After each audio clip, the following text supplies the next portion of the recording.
स्वागत है आपका ब्रेक के बाद।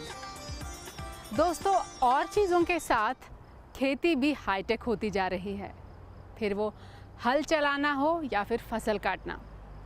टेक्नोलॉजी का इस्तेमाल बखूबी होता जा रहा है खेती में। लेकिन 1950s में खेती कैसे होती थी, ये जानना चाहेंगे आप?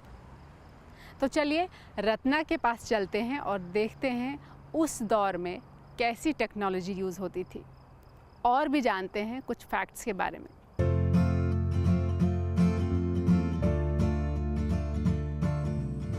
आजकल की खेतीबाड़ी और 50 साल पहले की खेतीबाड़ी यानी 1950s की खेतीबाड़ी में काफ़ी अंतर है। वहाँ के टूल्स और इक्विपमेंट्स शायद आज के किसान ना यूज़ करते हों। 1950s में चलते हैं और देखते हैं किस किस्म के थे ये टूल्स और इक्विपमेंट।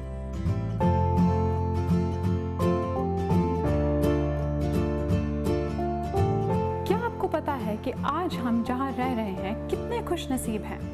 पानी को ही अगर लिया जाए तो हम नलका खोलते हैं, पानी आता है, नलका बंद करते हैं, पानी जाता है। पर 1950s में ये सारी सुविधाएं नहीं थी। यहाँ अगर हम देखें तो ये 2 बाल्टियाँ क्या लगती हैं। इन्हीं में लोग पानी लाते थे, घर तक पहुँचाते थे, पीते थे, नहाते थे और इसी से सारा काम करते थे। पर पानी में लाना कुछ आसान काम नहीं था। इसे उठाना ही इतना भारी भरकम काम। इसे मैं उठाने की कोशिश करूं तो इतनी भारी बाल्टी है, अगर इसमें पानी डाल दिया जाए तो बाप रे बाप। यहाँ हम देख सकते हैं कि ये कैसे लाया जाता था। बड़े बुजुर्गों से लेकर बच्चे तक मदद करते थे पानी को घर में लाने में। अब हम थोड़ी खेती करेंगे, थोड़ी सी इक्विपमेंट को देखेंगे। इसको माना जाता है एक स्पिनिंग व्हील। स्पिनिंग व्हील जैसे कि औरतें इसे यूज़ करती थी धागा बुनने के लिए, जिससे कपड़े बनाए जाते थे और बहुत सी चीज़ें बनाई जाती थी। ये मक्खन निकालने के लिए एक छर्न, ये पतीला जिसमें सब्जियां इकट्ठी करके, गेहूं इकट्ठा करके रखा जाता था। अगर हम यहाँ आए तो ये गेहूं काटने के लिए। सामने देखा जाए तो वो है एक पिच फोर्क, जिससे हम घास इकट्ठा करते थे, बाकी सारे फार्म की चीज़ें इकट्ठा करते थे एक जगह में लाने के लिए। और ये इसको कहते हैं एक व्हील बैरो। इसमें सारे क्रॉप्स इकट्ठे करके फार्मर्स अपनी जगहों में पहुंचाते थे। जिम में तो आपने काफ़ी ट्रेडमिल यूज़ की होगी, पर क्या आपने डॉग ट्रेडमिल के बारे में सुना है? ये जो इक्विपमेंट है ये थी मक्खन निकालने के लिए। है ना हैरानी की बात? क्या आप सोच रहे होंगे इससे मक्खन कैसे निकलेगा? इसके ऊपर आप देख रहे हैं एक प्लेटफॉर्म। इसके ऊपर एक कुत्ता, फार्मिंग कुत्ता चलता था।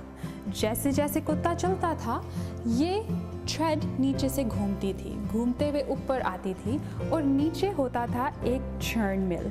चर्न मिल से, जैसे हमने गांव में तो देखा है औरतें मक्खन निकालती हैं, ऐसे ही कुत्ता एक मक्खन निकालता था।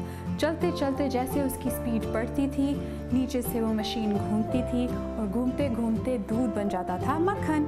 प्लाउ फार्मर्स का एक बहुत ही महत्वपूर्ण टूल है।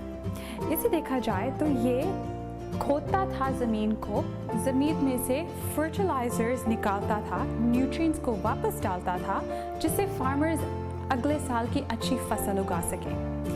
प्लाव को शुरुआत में इंसान चलाते थे और कई जानवर भी चलाते थे, जैसे कि बैल और घोड़े। देखा जाए तो प्लाव का महत्वपूर्ण हमारी बॉलीवुड फिल्मों में भी काफ़ी रहा है। 1950s के फार्मर्स हर एक किस्म की फसल उगाते थे, पर जैसे जैसे समय बदला उन्हें समझ आई कि शायद एक ही फसल उगानी चाहिए। इससे उनका प्रॉफिट भी बढ़ेगा और ज़्यादा से ज़्यादा इस्तेमाल भी होगा ज़मीन का। जिन चीज़ों की उनके खास ज़रूरत थी वो यहाँ हमें मिलेंगी। इसे देखा जाए तो ये एक कलेक्शन बॉक्स है।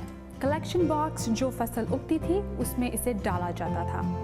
ये एक फ्रूट का बास्केट है जिसमें फ्रूट कलेक्ट किया जाता था। साथ ही में जैसे ये एक फ्रूट का बॉक्स है, ऊपर से तो टिन का है पर नीचे एक थैला है जहाँ पे सारा फ्रूट इकट्ठा हो जाता था। इसे कहते हैं एक बटर बॉक्स, जिसमें बटर रखा जाता था ताकि वो ठंडा ठंडा रहे।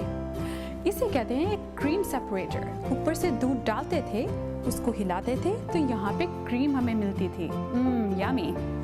इसे कहते हैं अंडों का कंटेनर। मुर्गियाँ जब ताज़े ताज़े अंडे देती थी तो फार्मर उन्हें इनमें डालते थे और इनसे तो हम काफ़ी बार मिल चुके हैं। ये है दूध के कंटेनर्स जो फार्मर्स इनमें फ्रेश दूध रखते थे। और ये है उन सब फार्मर्स की मेहनत का नतीजा, ताज़े फल और सब्जियाँ। मैं इस एप्पल को एंजॉय करने वाली हूँ और अपनी सेहत बनाने वाली हूँ। उम्मीद करती हूँ आपको हमारी ये पेशकश पसंद आई होगी। क्या बात है टीवी के लिए, मैं रत्ना पर्दा। क्यों दोस्तों, हैरानी हो रही है? हमें भी। हमें तो विश्वास ही नहीं हो रहा कि फार्मिंग ऐसे भी होती थी। तो चलिए इसी बात पे हो जाए एक छोटा सा ब्रेक।